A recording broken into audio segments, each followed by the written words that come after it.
2 जानेवारीपर्यंत आरोपींना शिक्षा करा अन्यथा उपोषण करणार बजरंग सोनवणेंचा इशारा। धनंजय मुंडेंनी राजीनामा द्यावा सोनवणेंची मागणी। धनंजय मुंडेंना पालकमंत्री केल्यास बीडचं पालकत्व मी घेणार, दहशत चालणार नाही। बीडमधील हत्या प्रकरणावरून संभाजीराजे आक्रमक। 75 खून झाले, मर्डर करणारे आणि मर्डर झालेले पण यांच्याच घरी काम करतात, हा नवीन पॅटर्न सुरू झालाय। सुरेश धस यांचा मुंडेंवर हल्लाबोल।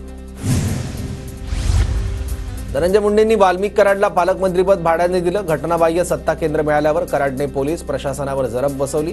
प्रकाश सोळंकेंचा हल्लाबोल। वाल्मिक कराडचं बिऱ्हाड आता उचला, तुम्हाला मिळत नसेल तर मी धरून आणतो, ऑल इंडिया पॅन्थर सेनेच्या दीपक केदार यांचा इशारा। वाल्मिक कराडवर कलम 302 लावा, संदीप क्षीरसागर यांची मागणी। वाल्मिकला धनंजय मुंडेंचं संरक्षण असल्याचाही आरोप। वाल्मिक कराडचे आश्रयदाते असलेल्या धनंजय मुंडेंचा राजीनामा का घेत नाही, संभाजीराजे छत्रपतींचा संतप्त सवाल।